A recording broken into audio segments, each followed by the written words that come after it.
Chapel Roan has gotten a wave of criticism, accusing her of hating her fans after Premier League footballer Jorginho said her security guard left his stepdaughter in tears after she walked past Chapel Roan while she was having breakfast in a restaurant. But as we get kicked off here on another edition of Low Blows, Gerry and Ger back in your life for another week.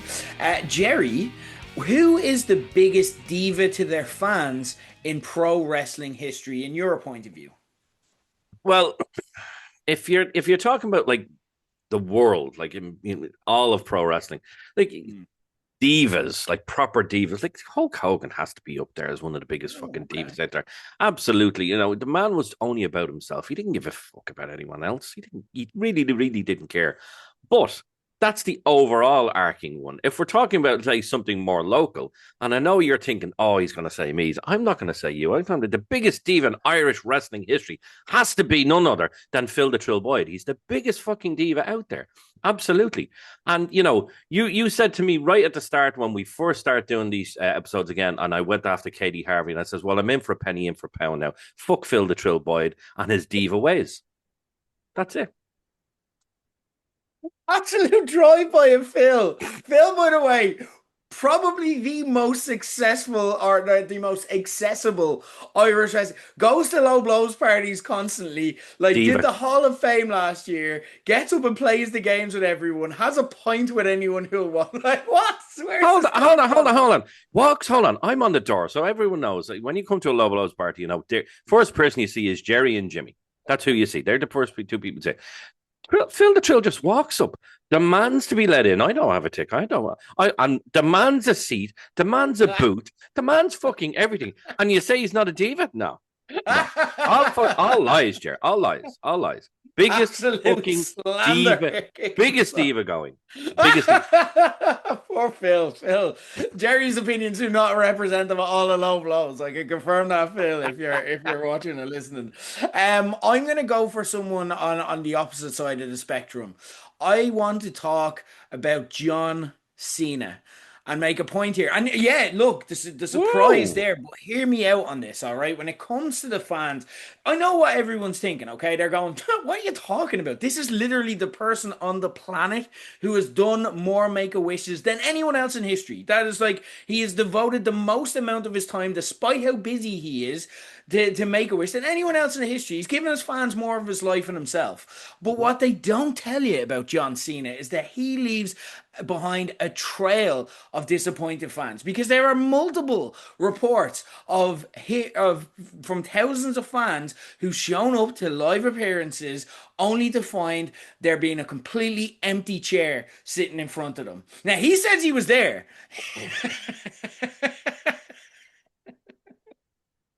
Jer, I hate you. He says he was I there. hate you. But they did not see him. They could not see him. I'm just saying. Roll to commercial, for fuck's sake. Guys, we have a really busy and interesting and different show. We are on the road to WrestleMania, and we're going to talk about that. We're going to have you're going to get a first look at our final trailer for the WrestleMania party. Not even Gerry has seen any of this so far. And it's the one where if you're familiar with Low Blows, you'll know that our final WrestleMania trailer, that's kind of our equivalent of like the John Lewis ad. It's the emotional one. It's the one that's meant to make you get all nostalgic and cry.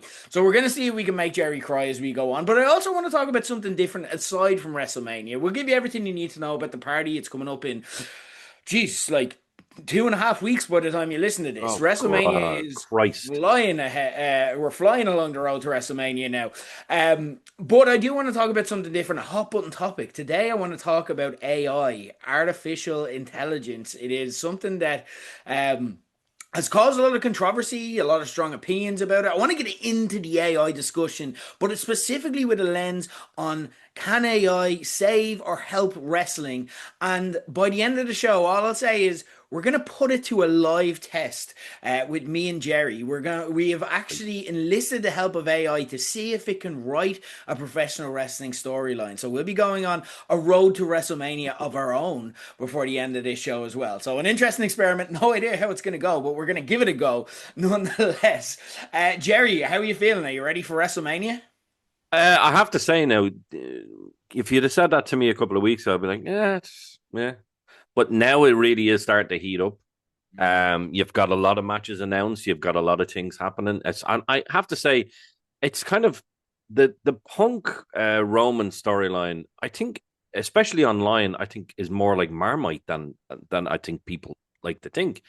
mm, Some people are loving it. Some people are hating it. I am actually really liking it. I'm liking the fact that there's up until last week, there was barely any real confrontation between them. There was one smack and that was it. And then, of course, Roman comes out and knocks the absolute bollocks out of Punk. But yeah. I very much loved the Joker laugh at the end of that segment. That as soon as it was putting out, Punk is lying there, literally in bits, holding his ribs, and he's pissing himself laughing. I was like, this is good. I was like, this match is not going to go the way people think it's going to go. It's really not. Exactly Okay. how it's going to go, I don't know, but just something I feel there's a. I don't think we're getting a Cody turn on the other side of things. I don't think we're getting a Cody turn there this time around, but I think we might be getting a Punk turn. Okay. Interesting. I think we, Interesting. and the reason I say that is what have WWE been absolutely now? They've been amazing with this over the Okay. last say 2 or 3 years. It's if you see somebody in the background, something else is happening. There's Right. something else going on. And there was during one of the matches, one of the pay-per-view matches there over the last month or two, Punk is walking to the ring, and who's in the shadows behind him? Only Paul Heyman. So there's Mm. something else. There's something else going on. And Heyman's not going to go back with Roman, but I definitely think Punk could go with Heyman. Oh, Yeah, okay, interesting. And yeah, there'd be the whole set thing as well. There'd be a bit of synergy exactly. there. Like, Yeah. yeah, okay, okay.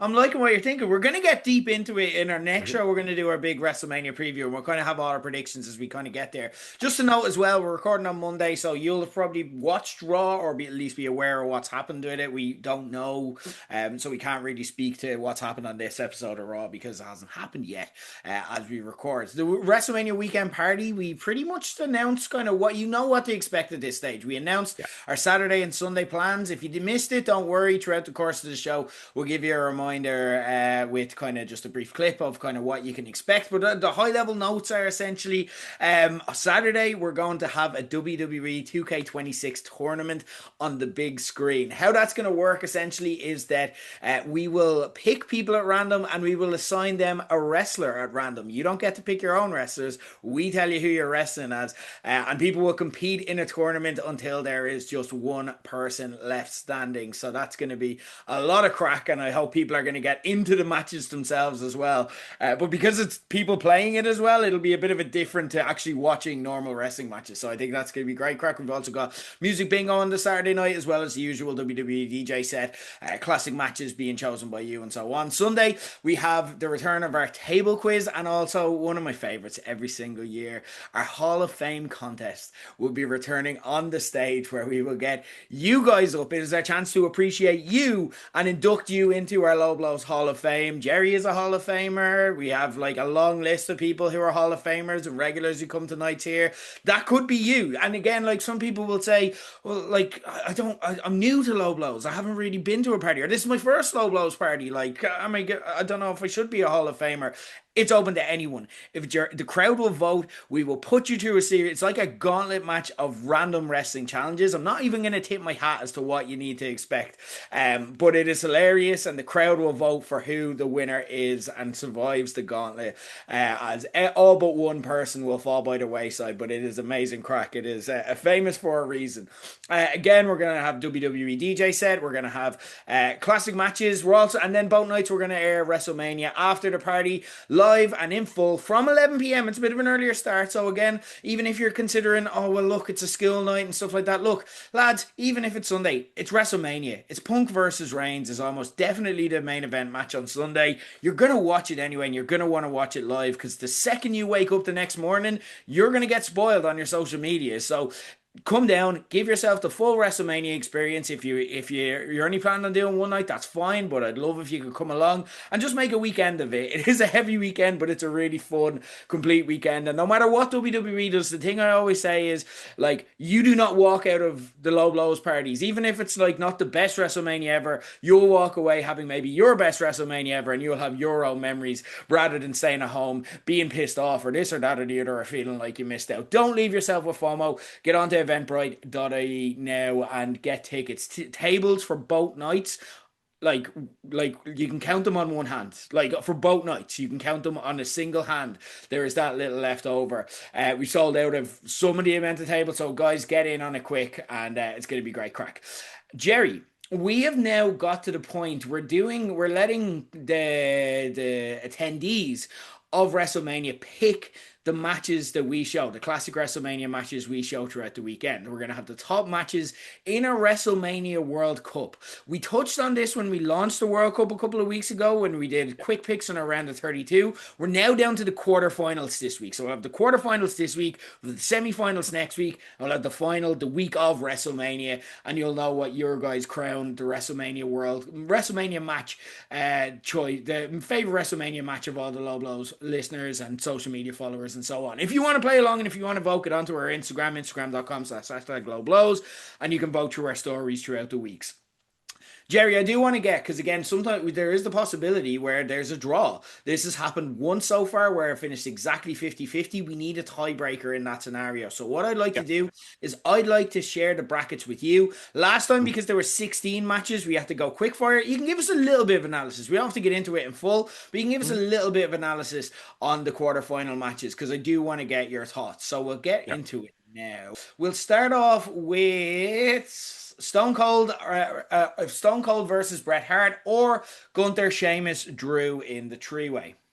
This is a difficult one. Now the thing is, it is going to be difficult for people. For me, there is a clear winner here, but it is a difficult choice because these are two absolutely incredible matches. I'll touch on the Gunther, Sheamus, Drew. We really expected. I don't think we really expected this match to go the way it went, and it was just absolutely fantastic. It really, really was. This match was just out of this world amazing. Like a triple threat, it's normally triple threats or fatal four-ways or six-pack challenges. They're normally messy. The choreography in it is not very good. Somebody always makes a mistake, but Jesus, that match was just fantastic. But when you're talking about a match that will literally define a career, that is Stone Cold versus Bret Hart. This is the moment Stone Cold became Stone Cold. He might have had the name beforehand, but this was when he became Stone Cold Steve Austin. This was when he became the biggest superstar in wrestling history. A lot of people will talk about Hulk Hogan. We'll talk about John Cena. We'll talk about The Rock. We'll talk about Roman Reigns and everyone who's around kind of now. But for me, it's always going to be the number one, which is Stone Cold Steve Austin. So for me, there is a clear winner for me, but it is a difficult choice, but it is going to be Stone Cold versus Bret Hart. Like in terms of, I think about this two ways. In terms of what's the best match, in terms of what is the match that like defined people more, I totally agree with you. It's Austin Hart. But then when I think of it from the lens of what would be the best crack to watch in Woolshed, which is ultimately we're asking you to pick your favorite match, but ultimately the end goal of this is it's going to be shown in Woolshed. I think the three-way is probably more crack to have on in the background, whereas Austin Hart, you have to kind of get into it and you have to appreciate the story and get the commentary and this and that. But it is the better match. I totally agree with that, and I think that'll probably go a certain way. I think that's how the voting's going to go. But you never know. Some of these things. TLC2 was eliminated last week. Like, it's not all going to plan, so we'll see. Moving on anyway, we've got Shawn Michaels versus The Undertaker, or Kurt Angle versus Shawn Michaels. Favorite Shawn Michaels match? You see, again, this is a really difficult one. This is really, really hard because Shawn Michaels versus The Undertaker 2 years in a row at Mania was probably the best match at each of those Manias, or at least one of the best matches of each of those Manias, because this was when they were both absolutely 100 million% in their prime. This is when The Undertaker was really wrestling his fucking bollocks off, and Shawn Michaels could wrestle his bollocks off against anybody, against an actual invisible John Cena, and you can make the match work. So he could work with anyone. But when you talk about two of the greatest actual wrestlers of all time, you've got Kurt Angle versus Shawn Michaels. Sweet baby Jesus, like these are two matches that you just want to watch. It's kind of like when you're watching your favorite TV show. There's going to be certain episodes that, I'll fast forward that one. That wasn't a great episode, In Star Trek, it's something about fucking ghosts having sex with Beverly Crusher. I don't know. I never watched that episode. It's shit. But when it comes to this, these are two episodes. These are two matches that you do not fucking skip. It's just as simple as that. You might skip through a lot of SummerSlams and WrestleManias or Royal Rumbles just to get to the really good matches. This is what you skip to because this is so hard. I'm gonna have to go with the Undertaker match. Shawn Michaels Yeah, Undertaker. I agree. I think that's going to win. I think it's probably going to be a landslide. But also, you could say the same logic as I gave for the first one for this, in Yeah, that like Shawn Michaels Kurt Angle might be more interesting to watch in the Woolshed because it's probably like a lot. Shawn Michaels versus the Undertaker is we see it so much because it's so legendary that we can probably map out a lot of the match in our head. But yeah, you don't watch Shawn Michaels Kurt Angle as often. But then you think back to it and you're like, that was a fucking excellent match. yeah, But I think this is a landslide for the Undertaker match. So yeah. it's interesting though. Moving on to third quarter final, Bret Hart versus Owen Hart, which being honest, like great match. But I am a bit surprised when you consider some of the things that aren't here that it's got this far. But like great match, not trying to take anything away for it. Or Stone Cold against The Rock. Uh, See again, these are two. I'm gonna try and do it with your logic, with what people will want to watch in the woodshed, well, what they want to watch in the background. And Bret Hart versus Owen Hart, two brothers brought up together, worked together, learned together. This has to be one of the best matches, actual Mm. pure wrestling matches the world probably has ever seen, because it's just two proper technicians really going at it. And you know, Bret Hart literally is the best there is, best was, best there will be. And he lives up to that, especially in this match. And again, him against Owen, just fantastic. But for me, we talked about a minute ago about how the Bret Hart Austin was the defining match of his career. This was, and we'll take the Kevin Owens match aside. This was the final match of his career. No, So no, no, you're getting mixed up. what? This is Oh, 17. So 17. Sorry. Oh, 17. this is when Sorry. he No, turns. yeah. Yeah. So this Sorry. is the Astrodome where he turned. You see, I'm looking at the picture, and the picture is Ah, from 19. You dozy bollocks. ah. Yeah, yeah. So don't fucking come at me, prick. Okay, don't fucking come at me. So wrestle. Just didn't want you going off on a tangent, all right? But it does say WrestleMania 17 on the logo if you Yeah. look at Okay. that. Yeah. Okay. Calm down. If we're Calm looking at down. things that are right in front of us, is I all I'm want to saying. change my answer. You are the biggest diva, bitch. My God. Oh, it says WrestleMania 17. I was looking at the pictures. Okay, I'm a visual guy. Fuck you. But if we're going by WrestleMania, okay, now it actually changes my opinion slightly. Ooh. See 17, people would want to see 17 as well, simply because of the turn at the end. Because what happens at the end is Or do they want to see it because the turn is with Vince McMahon? oh yeah, let's go with Bret Hart and Owen Hart. Fuck that. I don't. I'm just asking questions here. I'm going Mm, with Austin Rock all day. Austin Rock is like I can do. There are certain things where do you know the Barbie movie where like Ken explains the Godfather? There are certain pieces of culture where I become. That was me. That was my version of Ken, and to nobody's surprise. Um, but like there are certain pieces of culture where I become that, and Stone Cold versus The Rock from WrestleMania 17, and all the layered elements of storytelling that they do, all the callbacks to parts of the story and the spots and the previous matches they'd had and everything. That is like one of my favorite matches ever. There is the Vince McMahon element to it as well, which is mm. interesting. I also think it'd be much better crack. I think Bret Hart versus Owen Hart is something you watch on a Sunday morning. You really concentrate on. You turn out all the other sounds and stuff, and you zone in on it. I think it's much Yeah. better crack to watch. But I, the I funny thing about these two matches is you could argue that these two matches aren't even the best matches that were on their WrestleMania no.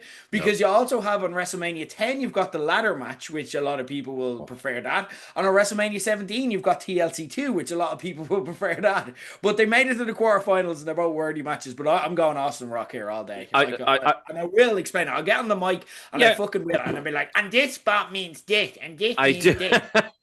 I do agree with you. See, this is the thing.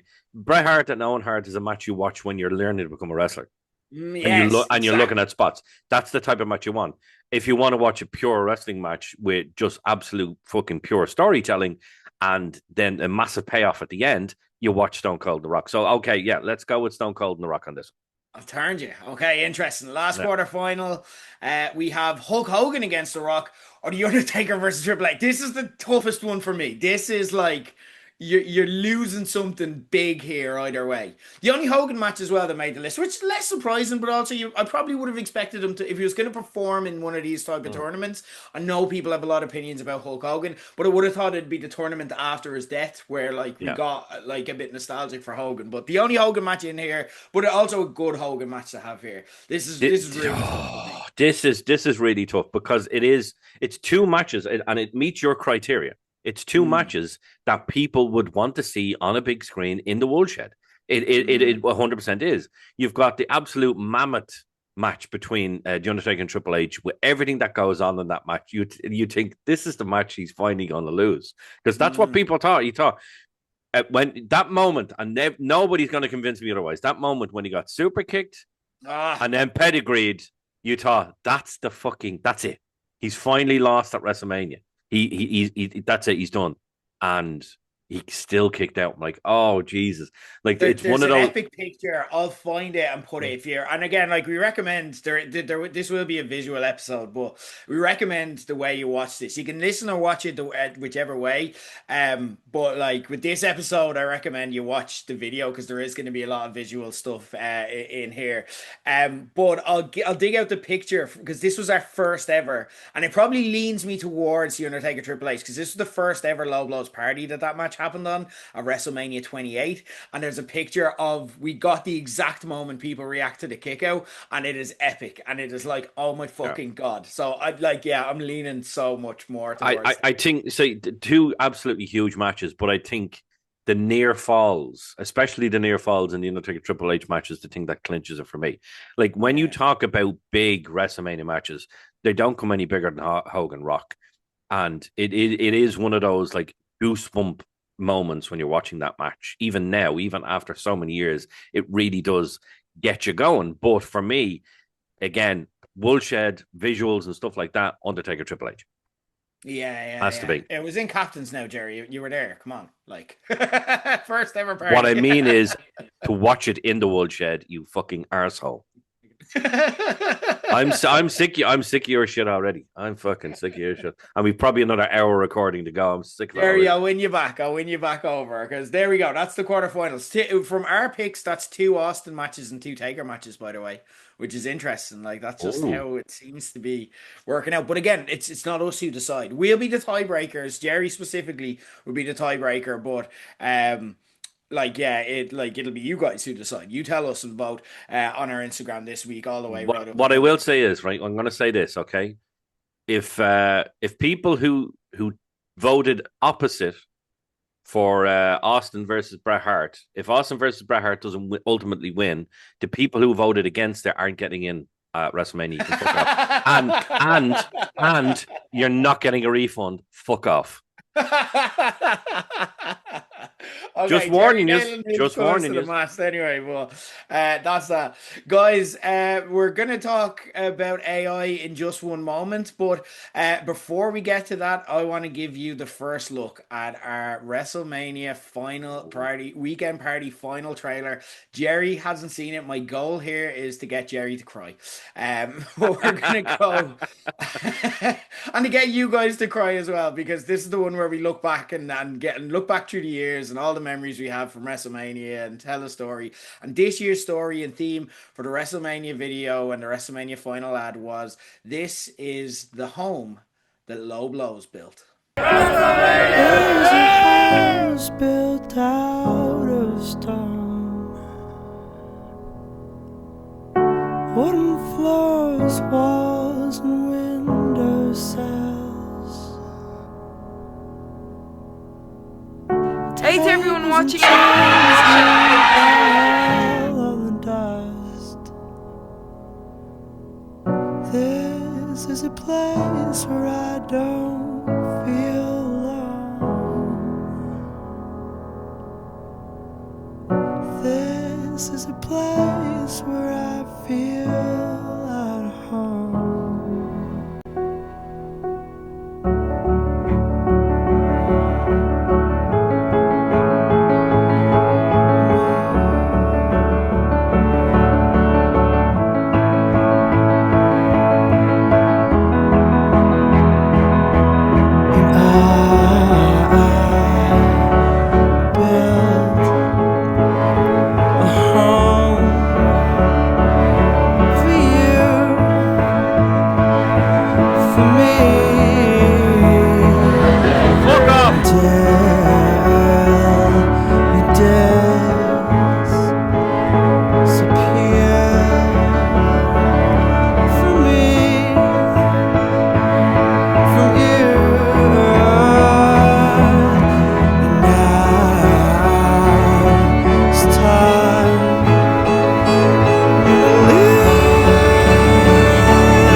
Did I get you?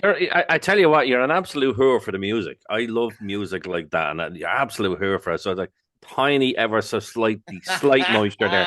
I will say this though, halfway through, I'm like, this prick hasn't put me in this video, is he? No, You're all over it. and then all of a sudden, oh, there I am. I like, fuck off. I'm like, oh, okay. I'm like, I am. You know what? I am literally the father Jack of low blows. That's right. I'm I'm the glad you father Jack of finally low blows. get your gimmick. I'm the father Jack. And then, of course, right at the end, all the pictures of me. Fuck off. You weren't going to get me that easy. You weren't getting me that easy. No, you weren't. Not at Gary's all. a sucker for a picture of himself. That's how you get him. You're like, that's me. There I am. There I am. I made the low blows.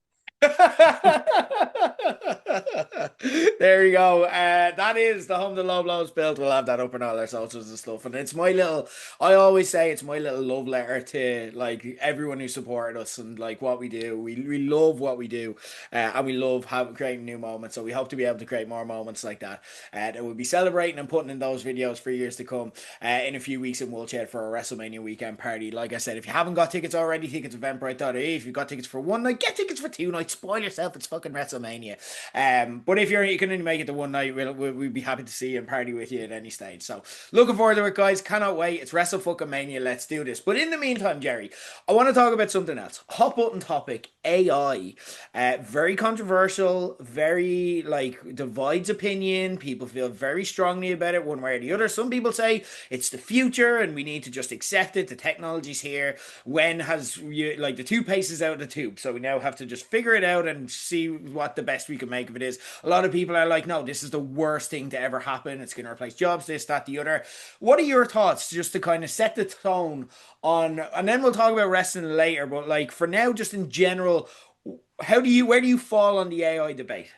It is a difficult topic. It really, really is because there's so many different ideas and opinions about it. Like my personal opinion is that AI isn't going to go away. It's not like, oh, we protest enough. Oh, we'll get rid of AI. That's fine, but that's not going to happen. AI is here to stay now. Whether it actually kills us all and takes over the planet like in Terminator, I don't know. I really fucking hope that.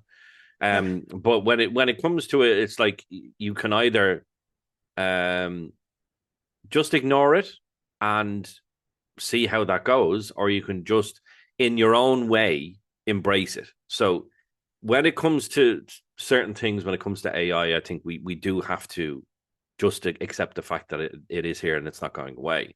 When it comes to my job where I work, so I work for a fairly large gambling company, really, really big online. You're narrowing presence. it down, Jerry, the more you speak. really big online presence. But we've been told, that AI is something that we are actively working with, something that that they feel is very much the future of especially for the industry that I'm in gambling industry. It's something that they say is not going to take jobs away from us, but you just don't know. I personally, when it comes to AI stuff, and I do try and stay away from ChatGPT personally. I will use different ones. I'll use Gemini and I'll use things like that. I'll use it for maybe average everyday things in terms of if I need to ask a question, if I need an answer to something, or like I can't find a particular thing on the internet. Maybe an AI will know. Maybe an AI will know a website where I can get it. Like even today, I was actually looking at changing the Android screen in my car, but I can't find anything in Ireland. It's very difficult to find the exact one, and I used Gemini to find it. It gave me 3 links for these new screens. I'm like, okay, and it has the exact features I'm looking for, everything like that. So when you look using it for stuff like that, I think, okay, that can only benefit people. But then you look at the other side of things, and it is taking jobs away from people, and people are using it that they shouldn't be using it for certain things. Like you look at people are using it to write. People are using it to make, like I've seen the latest one. I don't even know the name of the AI, but the latest one that kind of came out of it was out of China or Japan. Jesus Christ, it's scary to see just how good the quality is becoming. Like I remember a couple of years ago, you knew it was AI because they had 27 fingers on one hand. You know, it was crazy with just how ridiculous it looked. But now it's getting so good that they're able to make short films that are as good as Avengers Endgame with the fighting Mm. sequences and stuff in it. And I'm like, that's not right. That's not right. Hollywood is fucked when it comes to AI. Anything to do with the film industry, TV industry, if they don't kind of get ahead of it, it's going to take over. And what would be the need for actors or writers or even producers anymore, directors would be all gone. And that to me is the real danger, is that it's going to take over everything. And Mm. we won't know what's real, and we won't know what's fake. We won't know what's AI generated. And I think that's the scary part.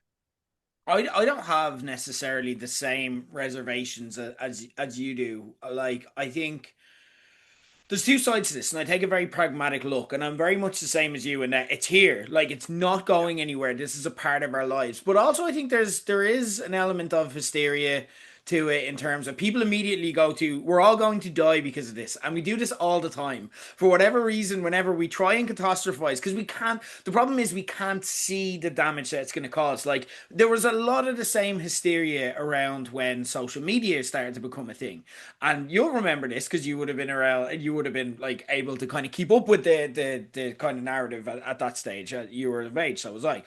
Um, and like, but people didn't know. Like, you couldn't possibly predict. Like, we wouldn't have Donald Trump as president if social media hadn't taken off. Do you know that was a Yeah. direct consequence in a very real way. There's a lot of online bullying and stuff like that. But people are like, well, this is just going to replace friendships and this and that and the other. And again, like, but people will go to death. I don't think that's going to happen. I also don't. A lot of the worst case scenarios, like I just don't see it as plausible. Like, I understand that it can, and there is an element. Like, I listened to a podcast next to one, wait a second, with Jason Concepcion, who I've followed since the binge mode days.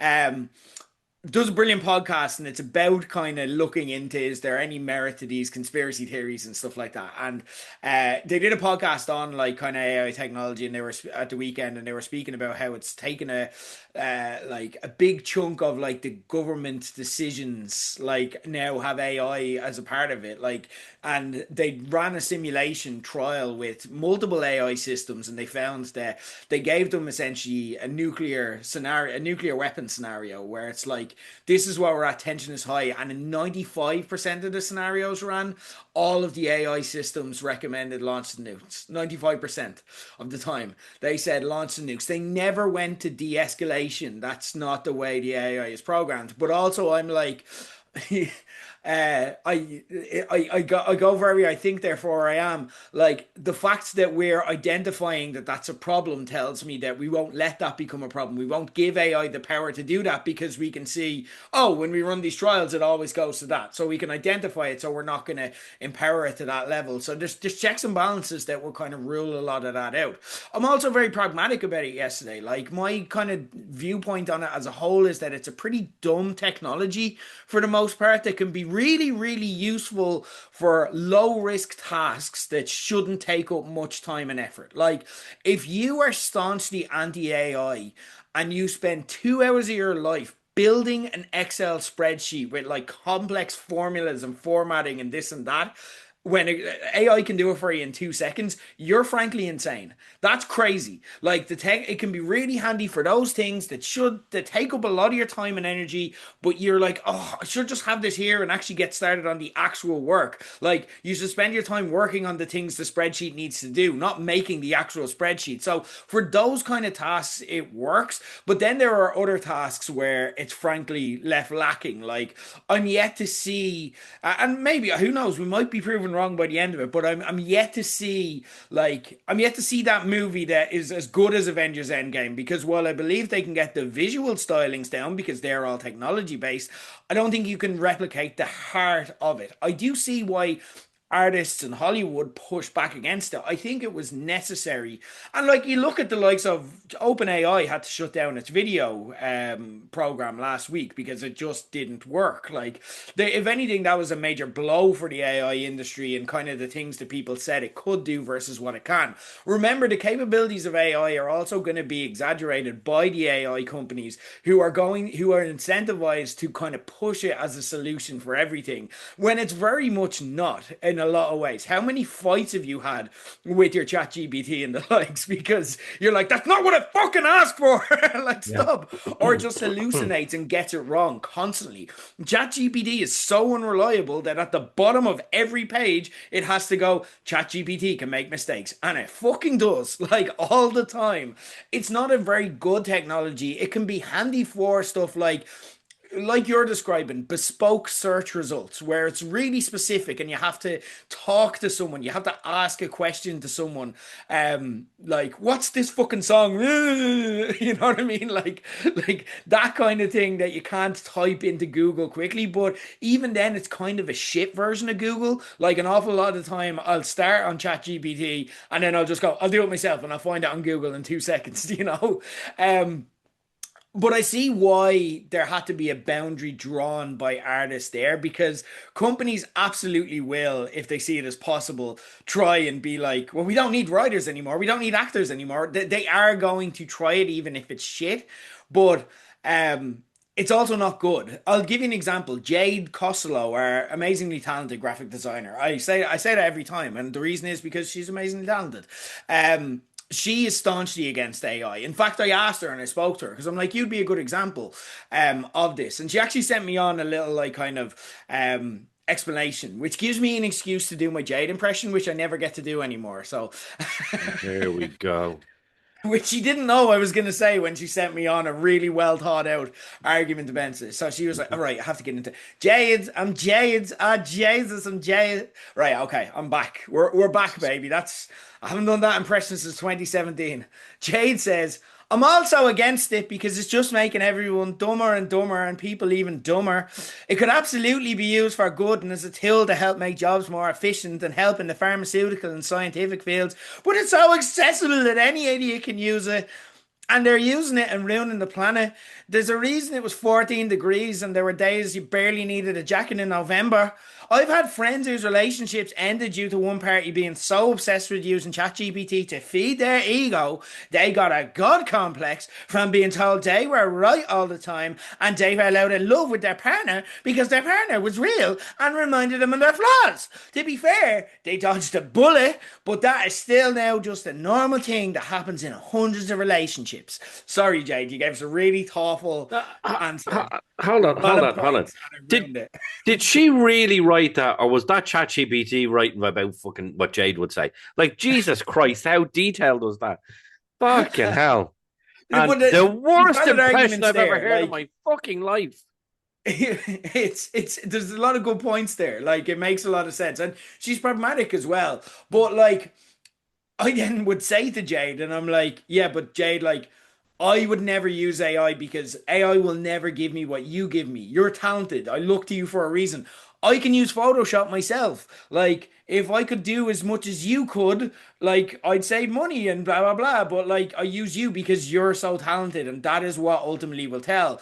But there are people who just don't give a shit about that. There are people who just don't care about quality, and they're just, and again, like Hollywood, for example, will kind of look at the balance sheet and they'll say if we provide more content and get more people watching, it actually doesn't matter if the content's good because people are watching and that's all the choice that they have, and they'll make that decision.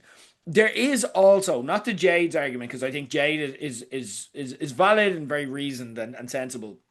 But there is an element of mass hysteria about this as well. Like there are people who go absolutely mental about this. And if they see any company using AI in any way, they try and gotcha it. These are the people, to put it into context, who just look for things to go mental about. They are the people that 10 years ago were going mental about something else.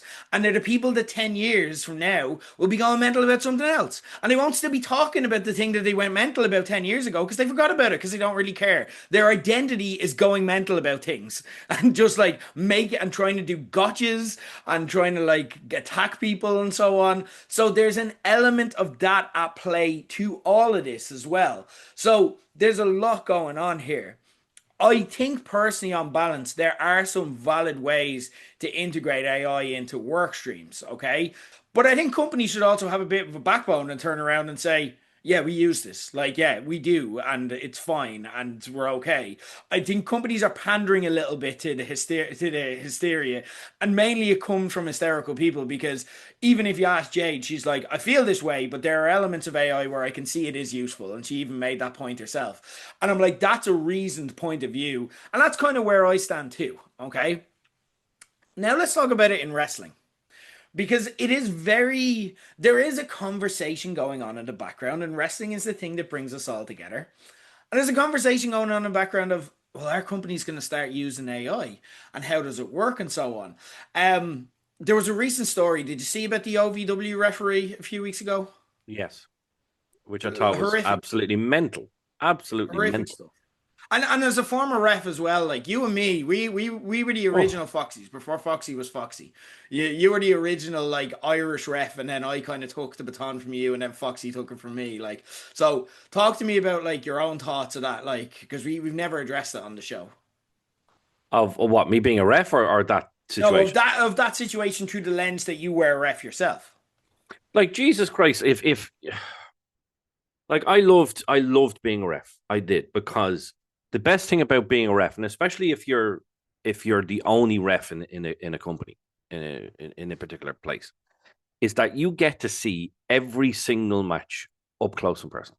And that's what I love about it. That's what I love being a ref. So if I would hope that if anything were to happen to me, theoretically, anything were to happen to me in a ring, let's say I took a bump, but I took a bad bump. And you probably were the same as me. I took a couple of bad bumps when I was a ref. Like I remember a particular show where I was to almost to count to three and someone was to elbow drop me, but I was arched. For whatever fucking reason, I was arched. And they came right down. And I mean, ribs were fucking bruised. I was pissing blood, the whole lot. I was like, geez, like wind got taken out of me, the whole lot. Absolutely horrible. So when you're seeing stuff like this, and this is the thing, people came to check on me. Are you selling? Are you all right? Not fucking bollocks. I'm wrecked. I don't know if I can do the rest of this tour. And I had to take a night off, and then I went back to work. But Jesus, I was in a bad way. So when you see stuff like this, and the immediate thing that like when I first heard about this, I'm like, oh, this is horrible. What is wrong with people? What the hell is going on? And then you hear the actual truth behind it. You're like, oh, for fuck's sake, like who does shit like this? Mm. It's just incredible. Like it really, really is. Like how would they have any credibility now? Where's the credibility is gone? Has It's to be. tough. It's tough, yeah, and like as well, they didn't help the situation. So the referee Dallas Edwards. If you don't know the story, he suffered a seizure in the middle of a match, and the match continued around him because they didn't know what to do because the ref is the person who looks out for people's safety in the Yeah. ring. So what happens when the ref has a medical crisis? And it was an interesting kind of environment with that. I felt a degree of sympathy for them, but also like I think it asked the question of wrestling that fortunately never has been asked that much before because it just doesn't happen that much. Do you know what I mean? And that's what I mean by fortunately. Obviously this is really unfortunate. Dallas is okay. He's posted. He's going to take some time to look after his health and stuff like that, but he is okay now, thank God. OVW is now run these days by Al Snow, and they didn't really help themselves in how they responded to this because Al Snow put out a statement that, on the face of it, looked quite thoughtful and considered, and kind of we were going to get to the bottom of this and the kind of statements you'll see from companies. The problem is that when it was put to the test, which it was shortly afterwards, yeah, it's AI. It's 98% ChatGPT. Like if you're looking at the video version of this here, they put it into a test to see if it is AI generated. And the only thing that isn't AI generated is, hello everyone, this is Al Snow. Everything else is AI. He wrote his Oh, name. and then use AI for the rest, which is mad. And like, I think that's even just AI giving him the benefit of the doubt and going, he definitely didn't use it. So I think they're being generous with that. Independent wrestling is kind of trial. Like WWE and AEW, they've kind of said that they use it, like, but it's more for the analytical side, which I think speaks to kind of what we were saying about there are some practical usages of it, which again, I don't think many people dislike. It's more the creative side of it where the people have opposition to. There are independent companies that are trialing it. I'll show you a local example that came up. Again, if you have the access to the video, this is a good time to look at the video because it's very visual. But like, this is one that happened in Ireland and went and did the rounds a few weeks ago, where like, for me, the most sinful thing about this is like, and if you can't see it, I'll try my best to describe it. AI has deluded. Big Damo is at the center of it, but not just Big Damo. They've actually made Big Damo into the human centipede. Like, he has a set of shoulders behind his shoulders. There's a bunch of distorted looking limbs just hanging out of him. There's a wrestler with no eyes that looks to have had his eyes gouged out to the right of him. There's a wrestler who appears to like is doing a pose in the ring, but like their back is their front. And then there's Damien Corvin down the bottom, and thank God they didn't mess too much with Corvin. He's got a good face. You want to make sure you keep that face. But like then the name, the location, it's in the Claremont Stadium, but on the right hand side they have Claremont Stadium, but it's written in that ChatGPT kind of language of like the Delermont Stadium. And then the A is just Arabic numbers. Like, it's awful. It is frankly ridiculous. And this is a company that Hold on. started using AI. Is this, hold on, is this actually real? This is a poster. This was found, like, this was shared online. Like, it was a poster that was put out publicly.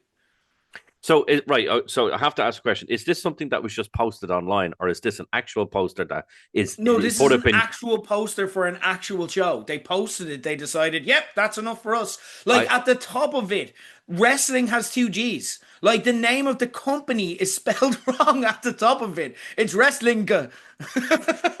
Wrestling is spelled wrong. No, but even look at the start of it. It's OHNVER, the top wrestling gig. Like, I'm sorry. Was the person who okayed this high, drunk, or both at the same time? What gobshite? And I'm sorry. I'm sorry. It has to be said like this. It has to be. What fucking idiot okayed that poster? What fucking moron looked at that and went, you know what? This is brilliant. I don't have to pay money to anyone to make posters anymore. I'm going to do it like this and send that out. What fucking, I swear to God. Like, but it's like, the thing is as well, the thing that gets me is like, you just needed to tell AI to fix the errors. Like, you needed to just like, you could have still used AI, but just used it a few more times or been a bit more specific. They didn't even bother to do that. But here's why I don't worry too much, because this tells us like a lot. Like, if I look at this, and again, like, I know it's a well-known promotion in Ireland, and I'm not trying to personalize it genuinely. I know we've had disagreements in the past, but I'm not trying to make it an attack on them. I will. But it tells me about the promotion that it's like they don't give a fuck. Like, that is my impression of this. So they're actually damaging themselves by putting this out there.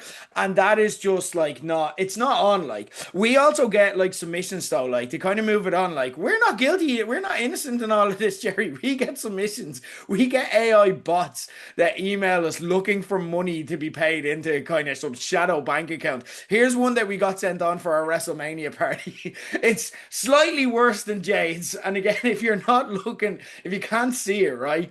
There's two WWE flags, two identical WWE Championship belt. There's a ring that appears to have that appears to be collapsing under itself because there's thousands of fans in the ring, and then just shadowy nameless wrestlers. If you look, Gerry, to the top left under the firework, okay, there appears to be like an alien or something in the back. What is that in the background on the top left? Now, to me, that kind of looks like it almost looks like a drone. So that's It the does one on look the like yeah. a drone. Yeah, but the one on the right doesn't. The one on the right looks That like looks like somebody who's been split in half and they're doing the fucking splits the wrong way. Like, what in the name of bollocks is that? that is someone who has who has so deformed, like he has no body. He is just three legs, and like you said, doing the splits. Like yeah, or like a worm body and three legs doing the splits. Like it's I don't not know. it's not great. Like I didn't at any point turn around and say, Jade, you're in trouble. I did send it to her and go, I need more of this, Jade. More fireworks, more flags, more title belts. Like, now I have to. I will say one thing, okay? There's obviously a few errors in it, but it's better than the previous picture. Jesus Christ. Gerry just can't get over the Irish I accent. can't. I'm sorry, I can't. It's so fucking shit. Do you Like, I'm think I should so turn around shit. and send the AI bot to the originator of the last picture and go, Oh yeah. they might actually use you. Send it on with a few tips for fuck's Oh, sake. brilliant, brilliant. But that is like, yeah, that's the quality. Like I said earlier, Jade's job is quite safe. So that's what we're dealing with when it comes to AI. But like I was still interested in this, okay? And I had a thought and I had an idea, okay? Oh I Jesus. said, could like because the question is, can you use AI to write storylines? Okay. So what I decided to do was go, well, why don't we test this ourselves? We're in the road to WrestleMania now. Why don't we create our own road to WrestleMania? So what I did was I went to ChatGPT and I asked them to create a Road to WrestleMania storyline with Gerry and me, and we would act it out ourselves. Okay, so Oh, we will do the storyline exactly as ChatGPT said on this show. It is a like I gave it some instructions. So I gave it like this is my personality, this is Gerry's personality, some other details and ideas that I had that you'll see play out in the storyline.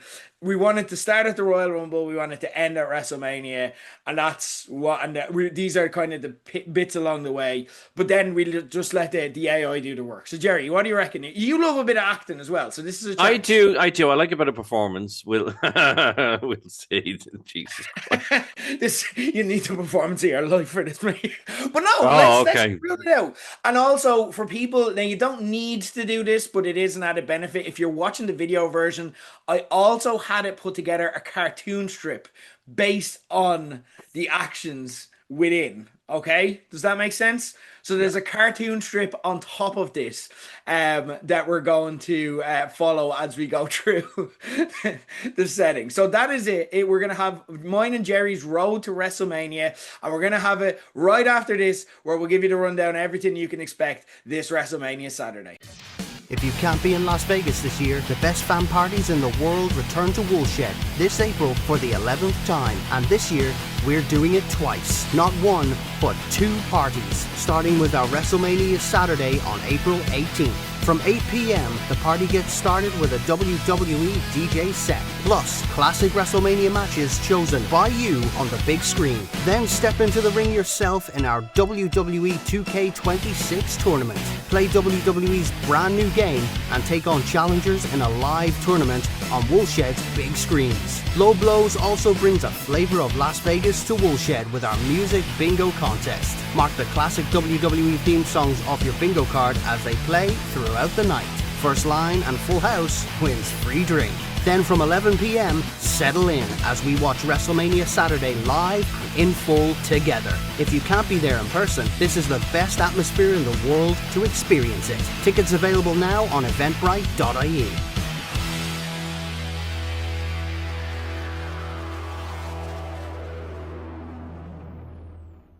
That's WrestleMania Saturday. Big thank you to Dave Armstrong who did the voiceover for that and our Sunday kind of teaser. So we'll give you details before the end of the show on what you can expect on WrestleMania Sunday.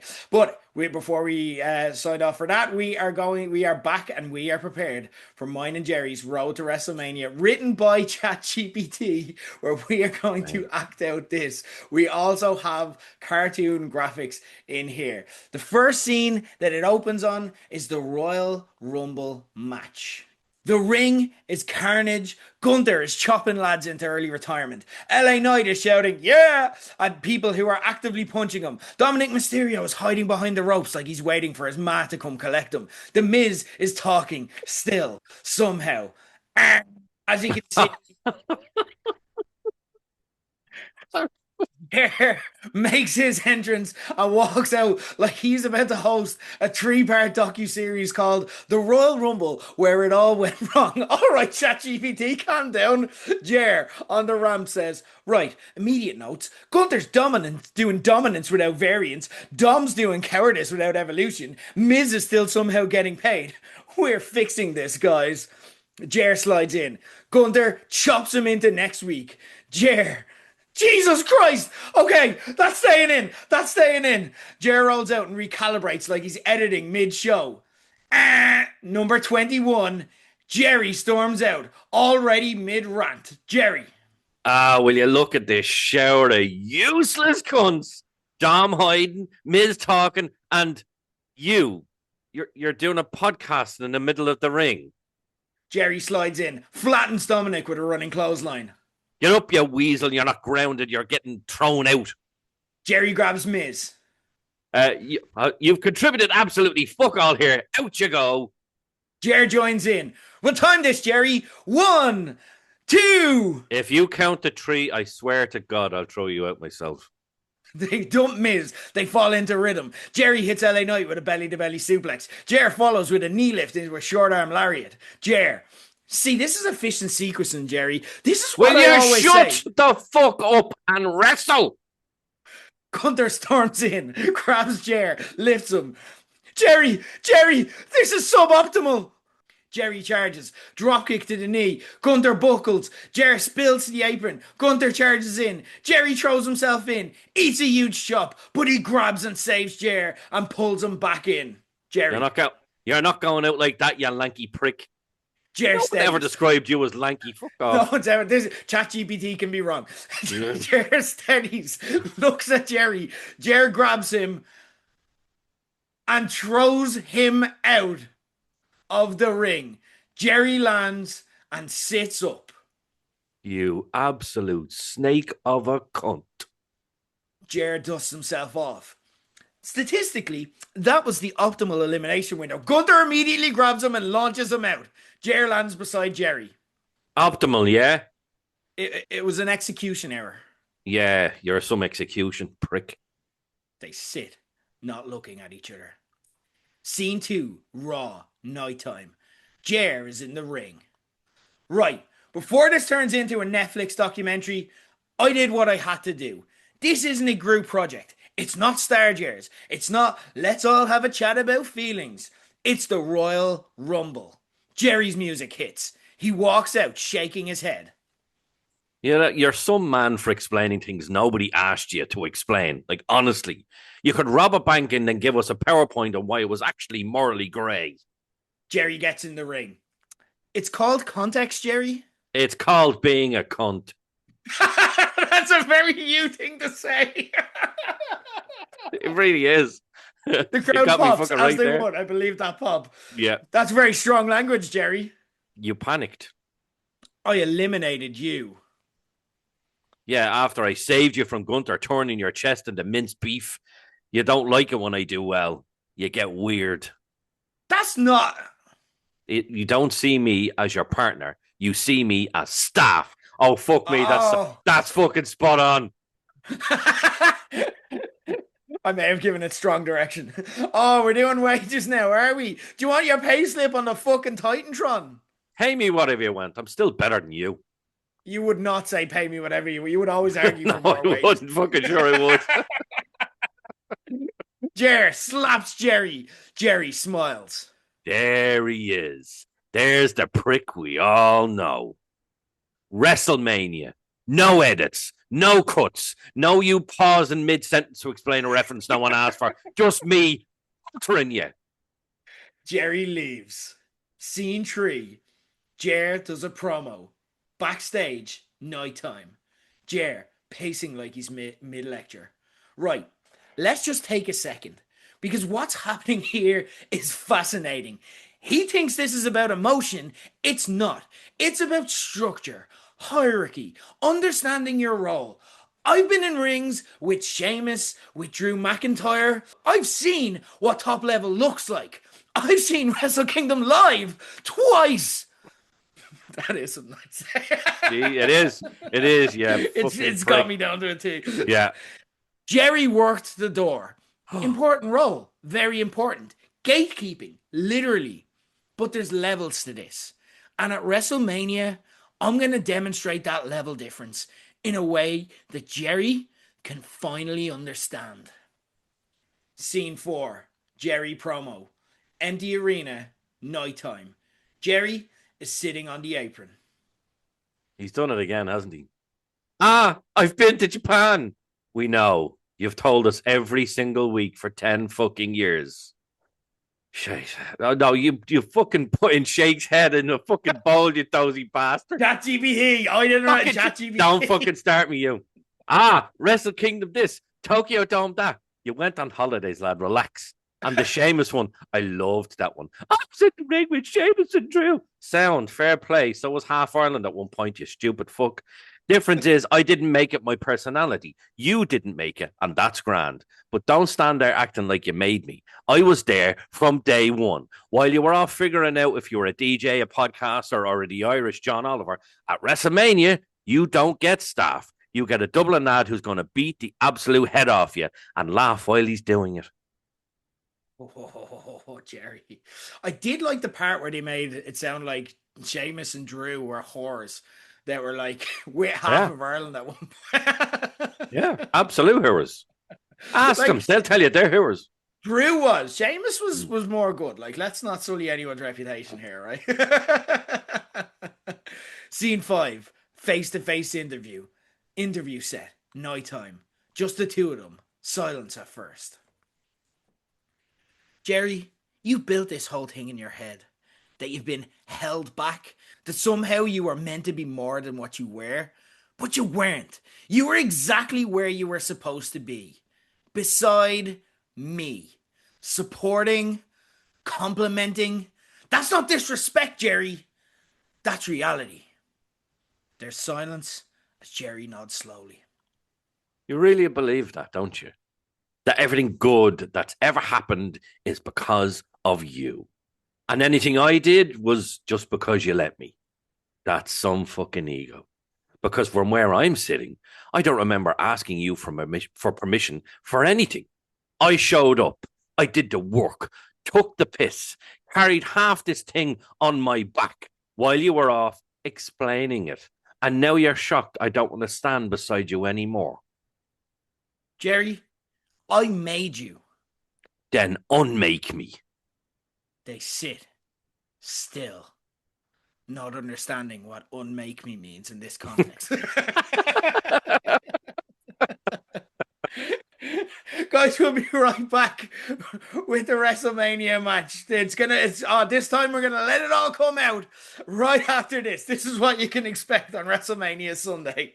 WrestleMania Weekend continues Sunday, April 19th. Low Blows return to Woolshed, Dublin for the second of our 2 WrestleMania 42 parties from the best fan parties in the world. From 8 p.m, the night begins with a WWE DJ set, plus classic WrestleMania matches chosen by you on the big screen. Then it's time for the return of our famous Low Blows Hall of Fame contest. Some of you will join us on the Woolshed stage to take part in a series of WWE themed challenges. The audience votes after every round until only one person remains standing, and that person will be immortalized as a Low Blows Hall of Famer. You can also enter our WrestleMania table quiz for a chance to win free drink. Play on your phone in a quiz open to everyone, with rounds covering WrestleMania history, the latest wrestling news and scandal, and more. Then from 11 p.m, we close out the weekend by watching WrestleMania Sunday, live and in full on Woolshed's big screens, all together in an unmissable atmosphere. Tickets available now on eventbrite.ie.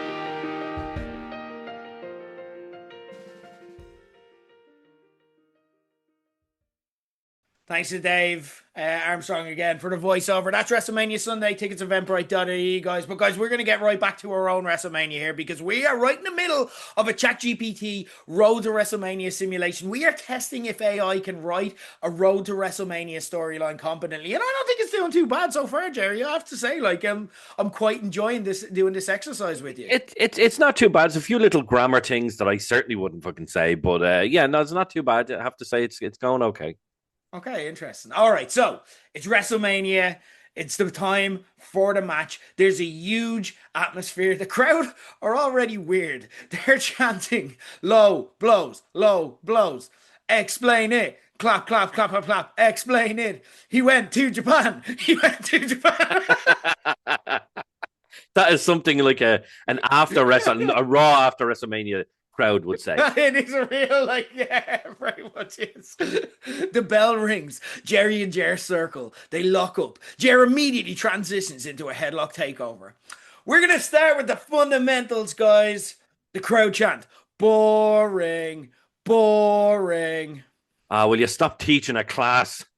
Gerry powers up, launches him, shoulder tackle. Gerry pops up, tries to do a Kenny Omega finger gun taunt again. Somehow worse. The crowd chant, what was that? What was that?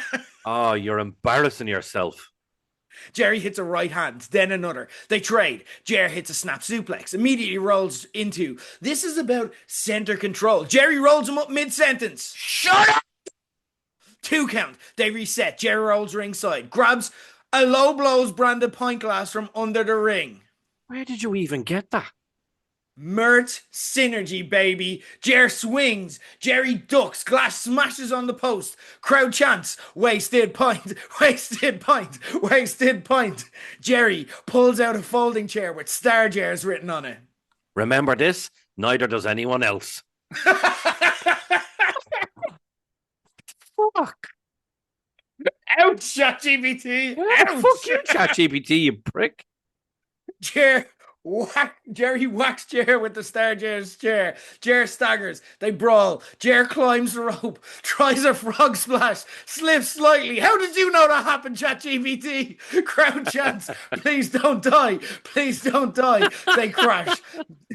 The ref gets clipped. There's a ref bump. Both men sit up. Look at the ref. For fuck's sake, every time. This is actually quite standard structurally. Will you shut up? Ger tries for his finishing move. A low blow, but Gerry catches it. Not today, you sneaky bollocks. That's something I Crowd chant, he's a cunt. He's a cunt. Gerry's really influenced the crowd. Katie Harvey's music hits. She storms down and yells, I have to do my Katie Harvey. I'm the real star! She slides in, tries to attack both, wildly swinging. Who invited her? I don't know, but she's ruining the pacing. Gerry and Ger both look at each other, nod, grab Katie, throw her over the top rope. Katie crashes hard, gone. Crowd chants, not the star, not the star. Katie Harvey breaks both her arms. Next up, Corporate Keane runs down, slides in, looks at Gerry and Ger, looks at the ref being down, looks at the crowd. Keane says, this is stupid. Keane turns around. Keane leaves. He just walked away. That's actually incredibly unprofessional. Back to the match. Ger tries a Rainmaker pose again. Crowd chants, you're not Okada. You're from Ranelagh. Gerry charges and hits a discuss lariat. It's spelled that way in ChatGPT. Yes, I don't know if that's a podcast reference or a misspelling, but that's what it says. Ger flips. Gerry pulls out a massive novelty check prop. Here's your wages, you prick. Smashes him with the check. The check bends. Crowd chants, pay the staff. Pay the staff. Jesus Christ.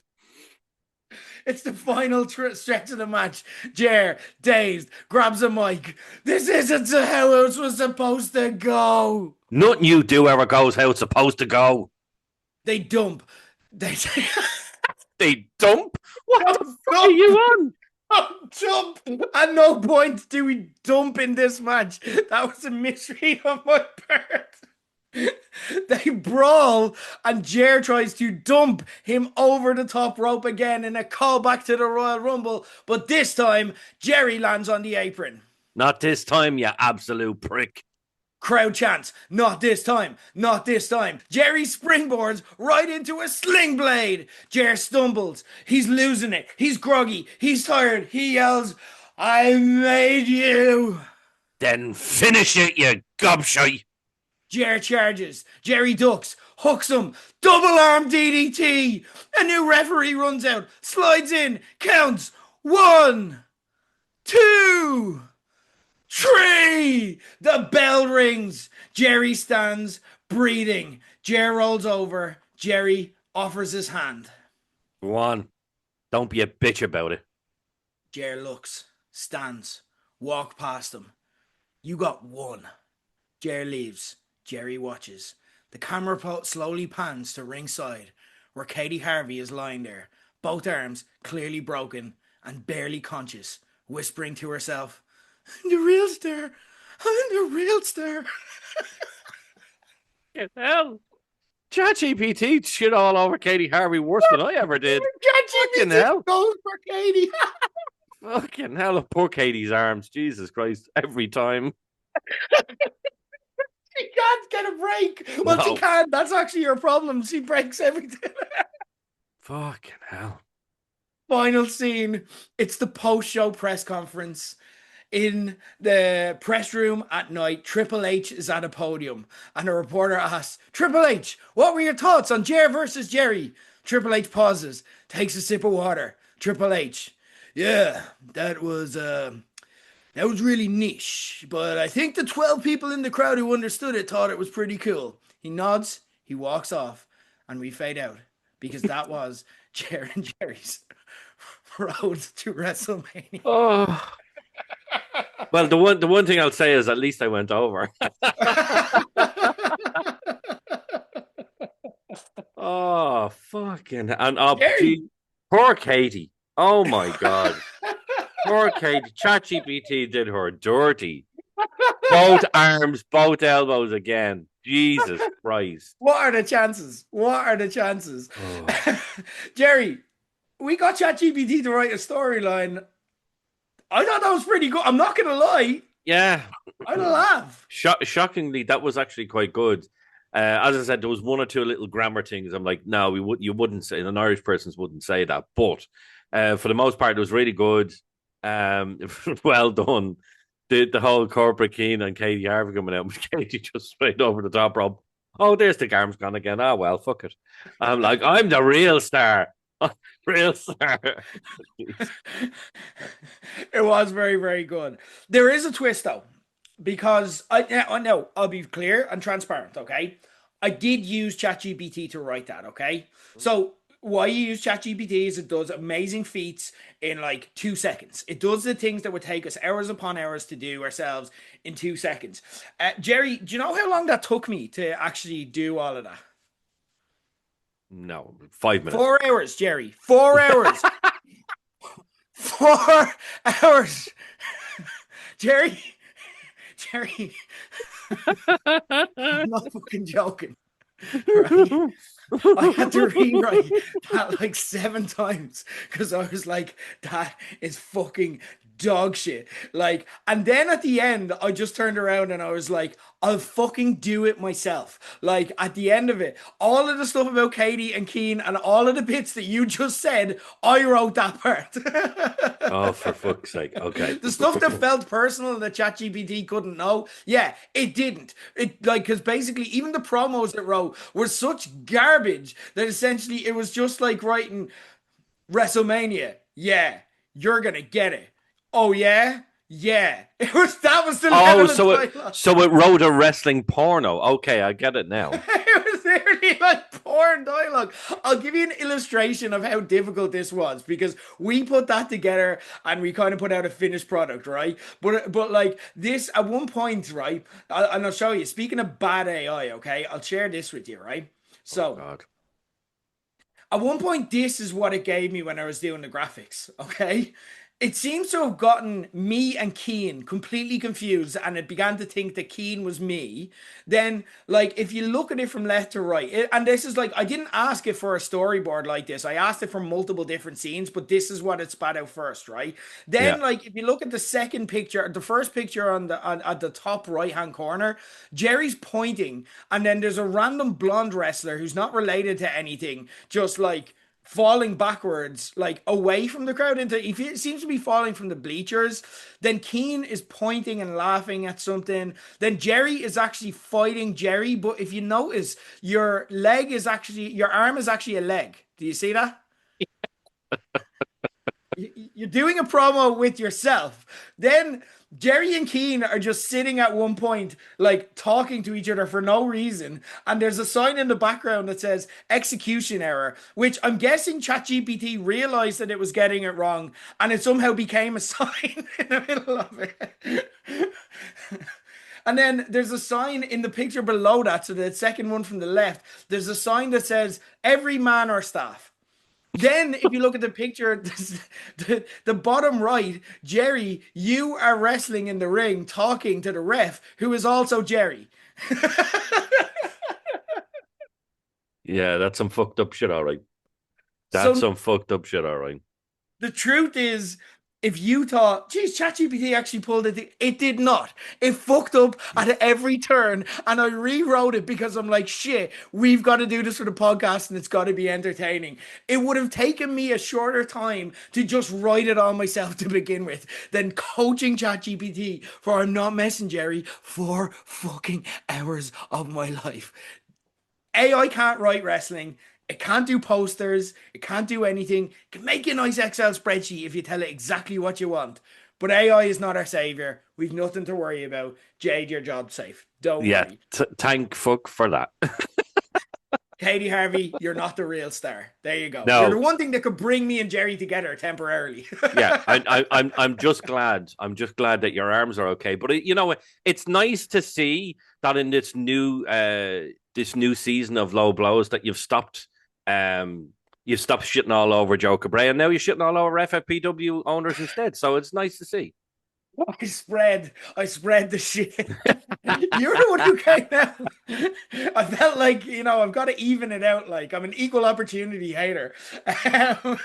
No, we love our friends at FFPW. Speaking of which, as well, we're at the end of the show, guys. And anything you want to plug or mention or anything, obviously WrestleMania, we talked ad nauseum about it. You're probably sick of hearing it, but please do join us at tickets@eventbrite.ie.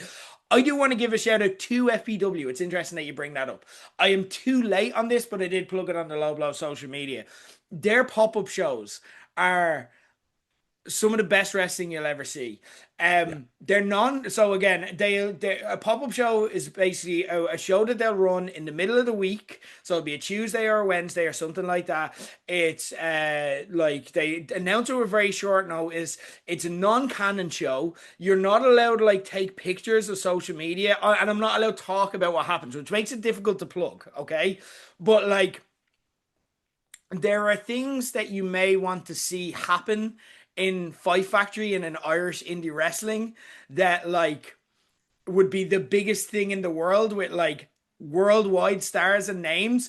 You never know who's going to show up at these things is what I'm saying. Like but we're not allowed to talk about it. We're not allowed to say it. That's what makes it actually quite cool because it is a unique experience for people. They're like, if you remember the Trinity Brawl shows from a few years back pre-COVID, some of the best wrestling shows, legendary stuff. It is the Trinity Brawl style of wrestling. It's completely different. It's something that's an idea. It's a story told through wrestling in the show. And it's just a fucking laugh. And it is an unreal night. Like, I went along with my good mate Jimmy Malloy, who always ends up getting at least one shout out on the show. And Jimmy's like, I got offered free tickets to the overlap. And I'm like, no, you mad thing. I'm going to see this fucking show. And this is why I came to see this show. It is fantastic. And they're cheap nights out, and also as well 2-hour wrestling shows. Love that. Finishes by 9. I'm home by like 9:30. Amazing. You can't beat that in the middle of the week. Fight Factory pop-up shows. Keep your eyes on social media. Go to them. They're fucking class. If you love Trinity Brawl, that is where the Trinity Brawl version of wrestling lives. Jerry, anything you want to plug or mention or give a shout out to? Yeah, well, two things, I suppose. Obviously, I always try and give a plug to anything to do with Dublin Comic Con.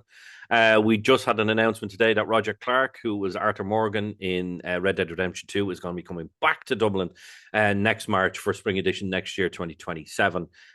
We had him over a couple of years ago in Dublin and then last year in Cork. To say he was popular is an understatement. I remember down in Cork, the queue wrapped around the entire venue where we were. Inside was like a snake inside. That was the way he had to do it. At one point, we actually had a separate auditorium for doing guest talks and stuff like that. We had to empty it and just have him in there on his own with his own crowd because that's how big it was. So this is how popular this guy is. He's going to be coming back in March. Will he be coming alone? We have to wait and see. I'm not going to say any more than that. So maybe a slight spoiler there. But yeah, he might not be coming alone next March, but we'll have to wait and see on that one. The other thing for me is that me, Ger. I'm a huge Lord of the Rings fan. Anything to do with Lord of the Rings, I absolutely love it. So we've been waiting for, updates on the latest film that's going to be made, which is going to be The Hunt for Gollum. Still not too much, but we know that Andy Serkis is working hard on it, on production and whatnot. And then we find out that I think one of my favorite late night hosts in America, Stephen Colbert, who's not going to have a job soon enough because Trump's a prick. But he is moving on to pastures new in a couple of months' time. And did I have this on my bingo card where he's going to be going? Not a fucking how. I knew he was a huge Lord of the Rings fan, but the fact now he's going to be working with Peter Jackson and other producers and writers from the original films to write his own movie, to create their own movie for Lord of the Rings. So this is going to be another movie that's going to be coming out in the next couple of years. Stephen Colbert is on board to help write and produce it. I know there's a name for it. I don't know the name, but it's The Last Shadow or something like that. Yeah, so, it's something like that. So essentially, it's going to be set a number of years after the end of Return of the King. Frodo has gone on a little trip across the sea. We have the three other hobbits there, and they want to kind of relive their journey through Middle Earth. So we're actually going to get some things that we didn't see in the original movies. We're going to see probably Tom Bombadil in it. We're going to see the Barrow Downs. I'm like, this is one of the things that we really missed from those movies, and we never got them. But it's also going to have a unique story in it as well. It's going to be Sam's daughter, who is kind of a coming of age thing, and she goes on her own little quest. And you find out that the War of the Ring really wasn't what we thought it was. So there's going to be more to it than just that. So really, really excited for this. This is the type of announcement you really, really like to hear. Like 2 weeks ago, as a Star Trek fan, we found out that the new show, Starfleet Academy, has now been cancelled. It's only gotten 2 seasons. They filmed their they were filming season 2 as season 1 was showing. They thought they'd get another season 3, but it's already been cancelled.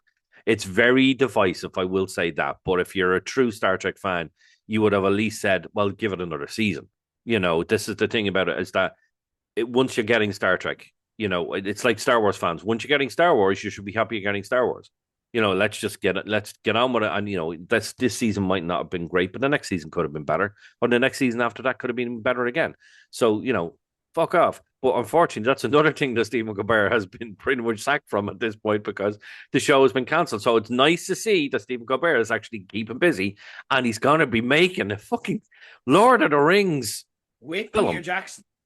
Peter Jackson, unbelievable. Like, the maestro is back. The main man is back. It's put it this way. That's like saying George Lucas is coming back to make a Star Wars movie. Like, hold on. What? Yeah. So it is big news. So I cannot wait. It's going to be a few years now. It really is. It's going to be a few years before we see it. It's probably going to be a year or two before we see The Hunt for Gollum.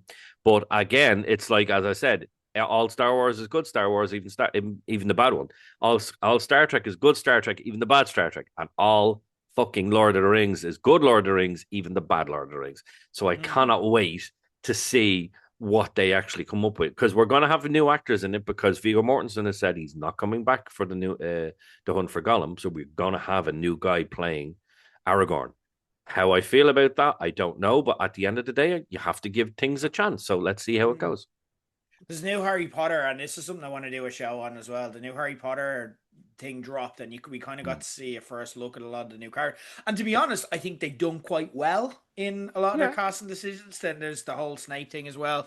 But I do want to do a show in the future, not obviously this side of WrestleMania, but I Mm. do want to show because I know, particularly with the J.K. Rowling stuff as well, that it's Yeah. quite close to home for yourself and myself. Like, Yes, that's going to be and that's going to be an interesting topic, I tell you. yeah, I want to talk about all of it. So that's something that I'll put on Yeah. the radar that we'll do a future show on.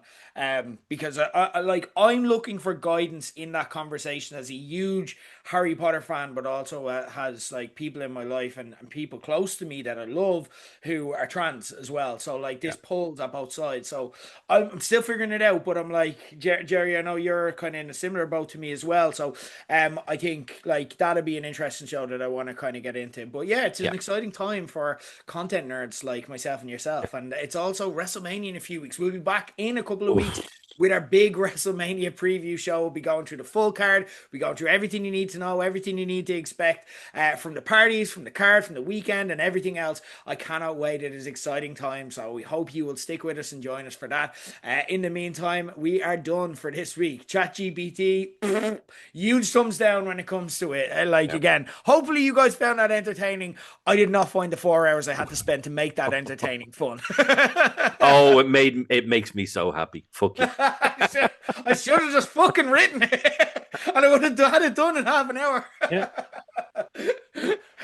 Jerry, thanks so much. Always a pleasure. We'll be back in a couple of weeks. He's been Jerry. I've been Jerry. This has been Low Blows. And guys, that's the bottom line because Low Blow said so.